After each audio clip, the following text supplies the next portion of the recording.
Hi, hello, good evening, good afternoon, good morning, whenever you're listening to this. This is the voice of many, and I am the voice of many. My name is Testimony, and it's Friday again. Welcome back.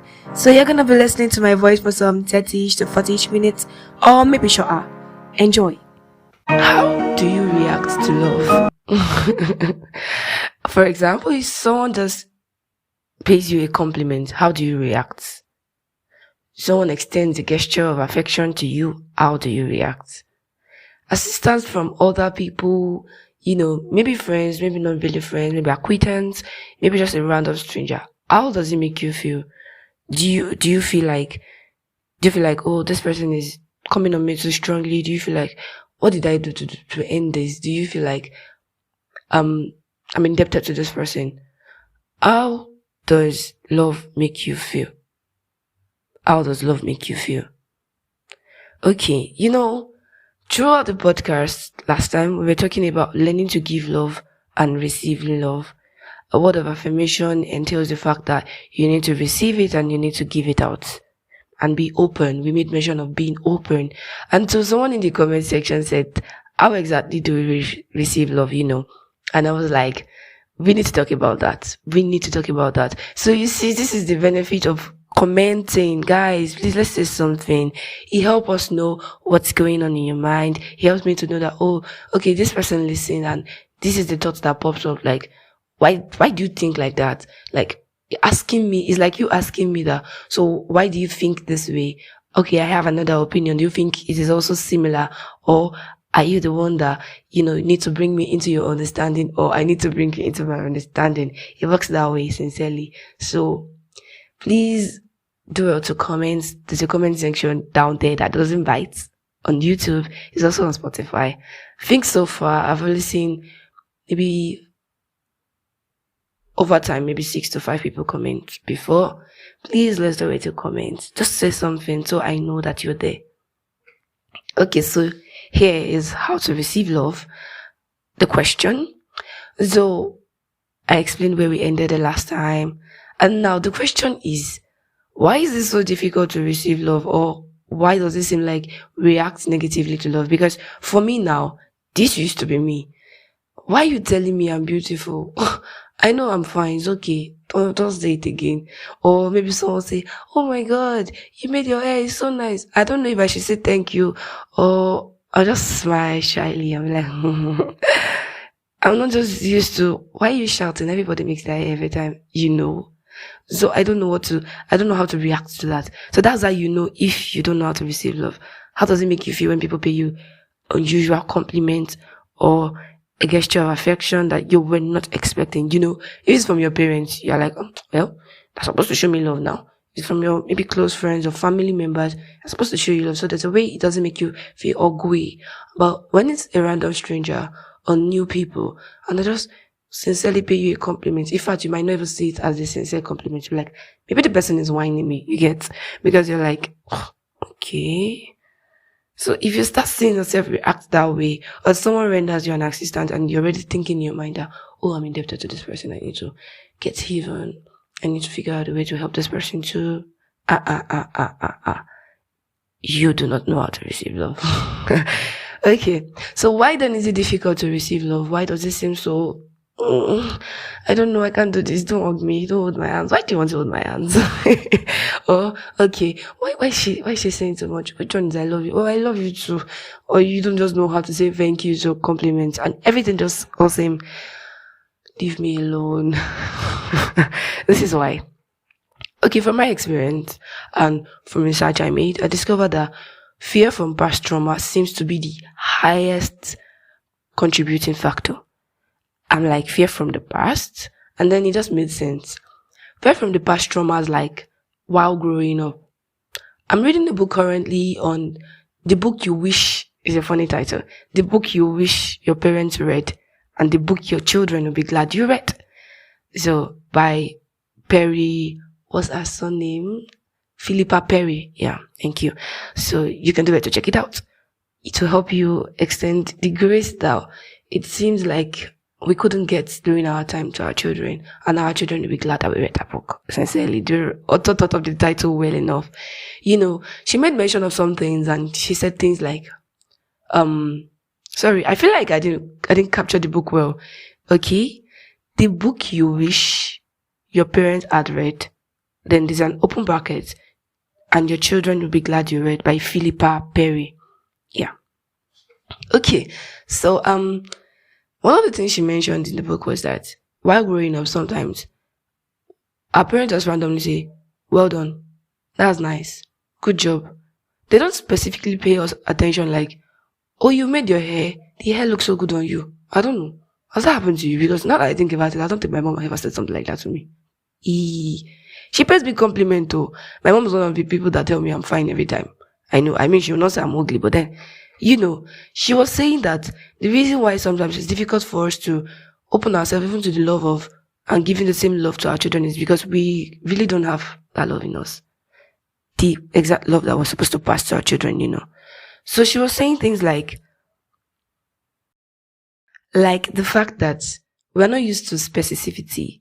When someone says, "Oh, this hair looks good on you.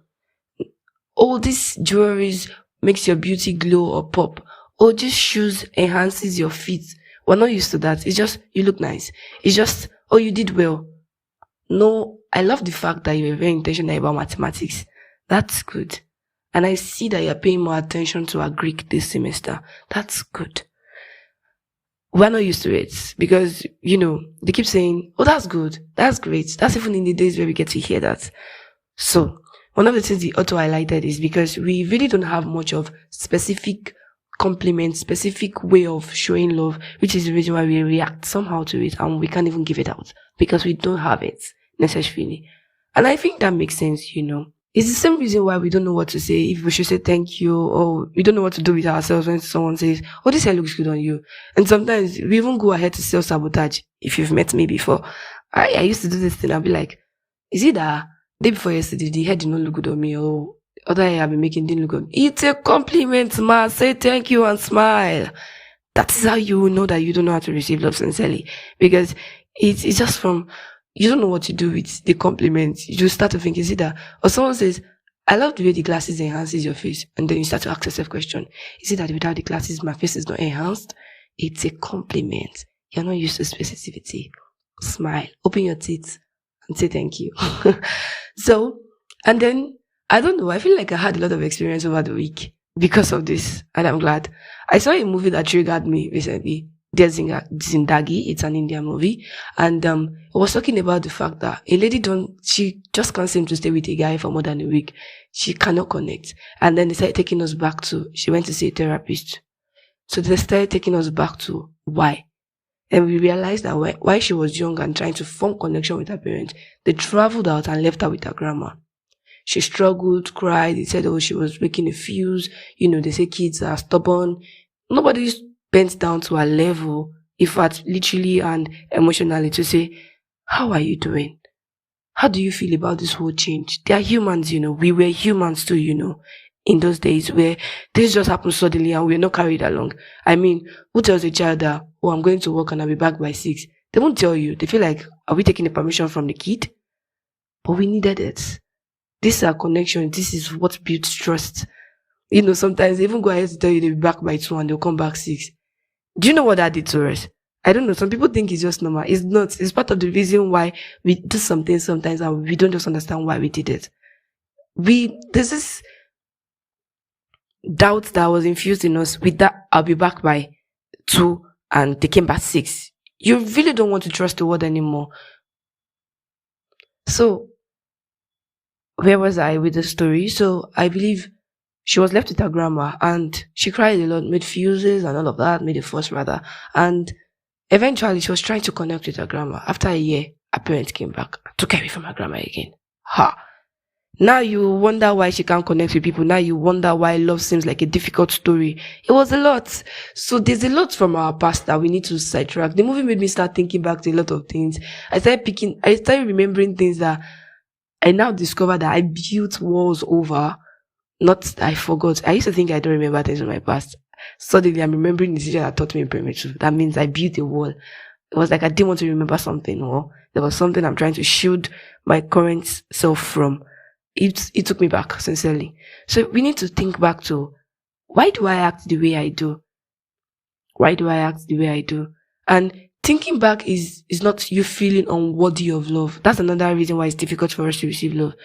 Feeling of unworthiness, like, do I really deserve the compliment? Am I as good as this person says? Self-esteem, confidence. And these are things that people build from when they are young. So yes, it's very difficult to build confidence and self-esteem when you're already 25. It was never there, so it's very difficult. You might even take therapy. So these are things that people build from mom say, okay, testimony. Don't let anybody look down on you. You're beautiful the way you are. I love you, and your eye seems so beautiful. I love the color of your eye. There's no specificity. So when I go out there, because mommy just said I'm beautiful, and someone says, oh, I don't like the shape of your nose, I'd be like, maybe, I used to tell myself my mom cannot lie to me. So she might have seen it and not tell me that my nose is not very shaped, but she loves me like that, And I started asking myself questions. I looked in the mirror so much while growing up, sincerely. Oh my God, I looked in the mirror so much while growing up. So there's this feeling of unworthiness that comes from, and it also stems from the past. It's not while growing up. What are the things that happened? What's that fear? Fear of, if I connect to someone right now, or if someone pays me a compliment, they want to get something back. You might not be thinking it, but it's actually subtle. It's there. That's the reason why it seems so difficult to receive love. Then lastly, the lack of familiarity. We're not used to it. Like I said, we're not used to someone saying, I like the way your leg moves while you dance. We just hear, I like you dance, and it's nice. So we're not familiar with that kind of situation. We're not familiar with that kind of love. We're not familiar with that kind of aspect of love. So it seems like when someone does it, you're just like, oh, I don't know what to say. I don't know what to do with this. Thank you. Sometimes you even want to ask yourself, what do I do with this information? And so it's because we have fears from past traumas or while growing up. It doesn't even have to be trauma. There are random things that happened that were not trauma, but contributed to how we think, how we behave, and who we are today. During the 5 love language, I made mention of the fact that your love language is not something you choose. For example, I choose to be loved through gifts. Nah. You probably, while growing up, received a lot of gifts, so it became your love language, or didn't receive a lot and you want it now. That's how you get your love language. These are things that have happened to you or made you while growing up. So that's how you get your love language. It's more psychological than choosing. It's about choosing which one works for you, actually.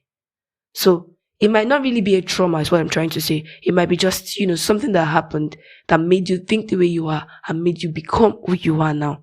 So that's how it works. Well, that's why I think it's difficult to receive love, though. So then the lack of familiarity and the feeling of unworthiness. Like, do I really deserve this compliment? Do I really deserve this gesture of affection? So, how do we accept love? How do we then receive love, knowing all of this and wanting to free ourselves from it? Or you've walked through the past, like me now, and you're like, so what's the way forward? What to do? I think the first thing to do is accept that you are worthy of love. That is very, very, very important. That is very important. You need to accept that you are worthy of love. You need to begin to see yourself as someone who deserves to be loved in the first place. Begin with self-love. Pay yourself compliments. Someone randomly said something one day that there's no insult that anybody can insult that can pin her that she has not said to herself when she was battling with low self-esteem. I was like, that makes sense. Because now she's so confident that if you say something about her, she'll be like, that's your loss. I'm sorry you can't see it. I laugh so much. It's funny to me, but I learned a lot from that, sincerely speaking. It doesn't mean you should insult yourself, but then I learned a lot from that. So accept that you are worthy of love. Begin with self-love. Tell yourself these things. You can start with sticky notes. It's word of affirmation to yourself. Tell yourself that you are worthy to receive this love. I am loved by God. Even God affirms words to us. You can go through the Bible. The Bible holds a lot of reality about us. It's our manual. It's how we live. It's just who we are. Go through the Bible. Accept these things. That's the same reason why it is difficult to even accept the truth about the gospel. Let me tell you the truth. It's because we don't know what to do with it. it feels too good to be true. And love in itself, since it originated from God, is too good to be true. That is just it. You are like me. You love me. Oh, wow. Okay. Thank you. So begin with self-love. Accept yourself. See your flaws and be like, I'm working on it. It's not accept me for who I am kind of thing. No, that's not it. Accept yourself. I am beautiful. Or sometimes it's even good to be blunt. Maybe you have a defect. What was the defect I had while growing up? Okay, so while I was growing up, I was on a low cut for sometimes. I'm always on and off, making my hair, cutting my hair. So there was this time I had ringworm and they had to cut all my hair, like skin for a girl. It was bad. I didn't like it because I then realized that I had a different shape of head. Yoruba people say that Ologo, ha. And primary school students will not let you go with that kind of head. They will drag you to the worst of the head. That also shows lack of love, because sometimes I feel like, though we were kids, if your parents had infused in you, I didn't know this student, so I'm not judging anyone, as infused in you that people can be fragile with things like that. Imagine you going outside and seeing someone limping and you're laughing at it. It's just poor upbringing, sincerely. I don't know. It's screaming poor upbringing. So these are things that we picked up while young, sincerely speaking. All of this, we picked it up. So people were just talking about it that, oh Lord God, so people started calling me South Africa head, or what was that? Olumorok. Oh God. I had beautiful traumas. I could not sleep. That was where my low self-esteem started from. Lack of confidence. I could not go outside without a cap. Like, as I prayed before, imagine somebody going out where you're supposed to be carefree. How old was I? Probably 8. And I'm wearing a face cap because I did not want someone to laugh at me. It was wild. So, these things are things that made us, somehow, they've crept into our life. They've become a part of us.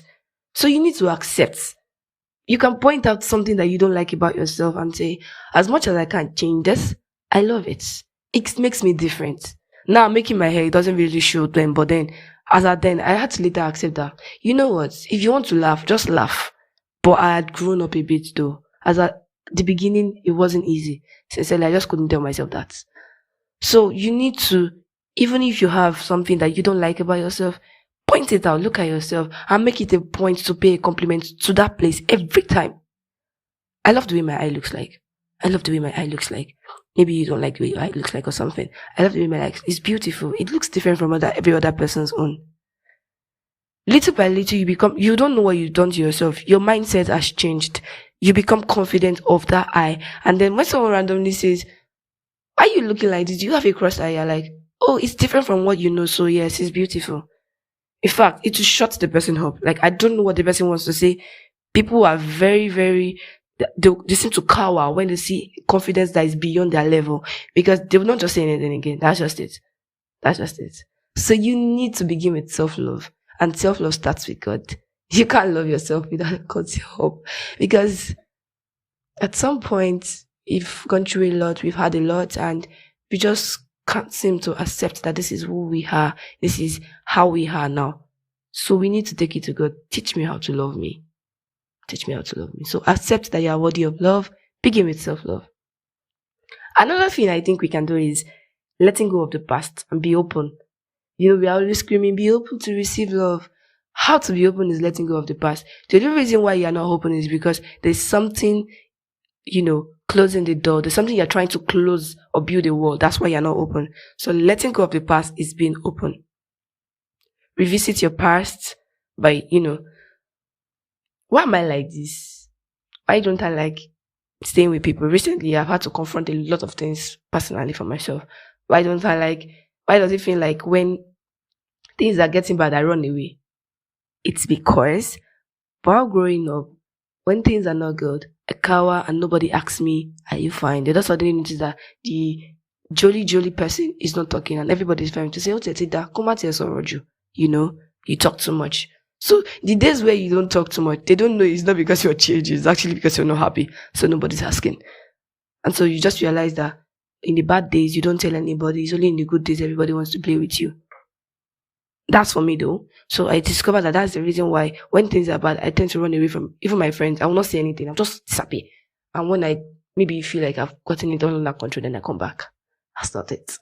So you need to let go of the past. You can think about it. You can bring yourself into it. You need to figure out, why do I act this way? Why can't I just receive this? Why can't I just believe that there's someone somewhere that loves me for who I am? Why is it that God's love is even seeming like a fictional story to me? Let go of the past and be open. You can do therapy. They're Christian therapists. It's not a sin. Your mental health and emotional health matters. Pray about it. Pray about it. It seems minute. Sometimes I tell God, I say, God, if there's any part of me that seems like I don't want you to know about, breach my confidence, breach my, what's that word called now? Oh, words fail me. Breach any confidentiality that seems like I'm hiding anything. You have it all. Check it out. I know my feelings might be hurt. I know I might not want to share. It's just because I'm human, but sincerely, I give it to you, God. That's what I say. So you need to let go of the past. That's the only way you can be open. Then, another thing is, you need to notice how you prefer to experience love. Okay. For now, I feel like, okay, I don't like it when people touch me too much. Like, I'm not much of a touchy person. So, I'm just saying for an example, I'm not much of a touchy person. Don't hold my hands. I don't like it. Something like that. So, you need to see that, okay, so that you will not push away, because when we don't know how to receive love, do you know indirectly we hurt the people that want to show us love?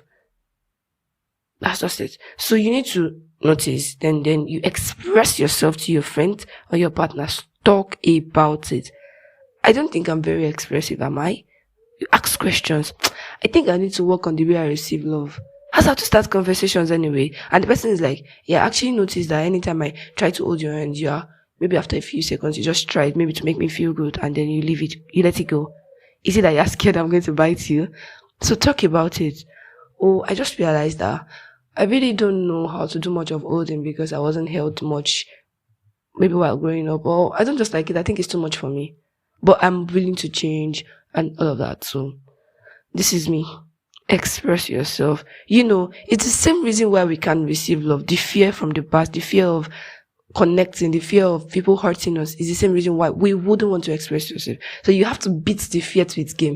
You have to talk about it. Don't think about it. Don't plan it. Just be spontaneous. Talk about it. After praying, after letting go, after accepting that this is you, this is how it has happened, but you want to work towards a change. Express yourself. Don't run away like me and go and arrange it today and now come back. It doesn't work that way. It doesn't work that way. So you need to express, talk about it.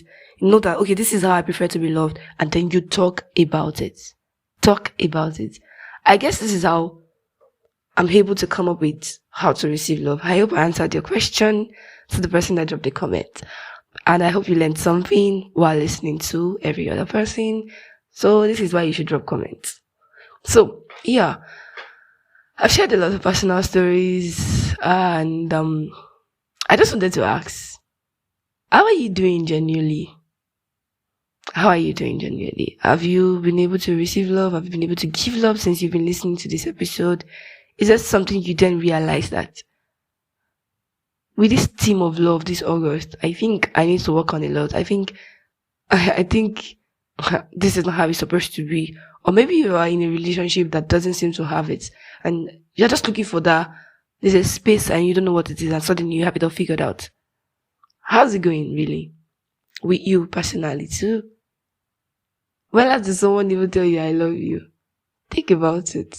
Yeah, I don't know when last time. Let me think about it. Okay, yeah. Okay. I know. Okay.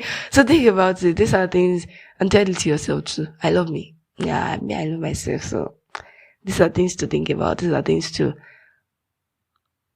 aside that we have a lot of things to think about as Nigerians.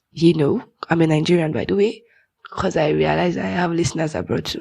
So you just have to let go of some worries sometimes and pay attention to your mental health. It's very much important. So this is the last Friday for the month of August, and with the team love, except you have a question, I think next month we are going to transition into another theme. It's similar, but it's not about love. I promise you. So, except you have another question, which is why I'm asking that you put a comment down there that I would like to address or that you would like me to talk about on this same theme. We'll be moving into another theme next month. So, if you're listening for the first time, do well to listen to other episodes. You are going to enjoy them, trust me. And that's it for today. This is Testimony signing out. Bye.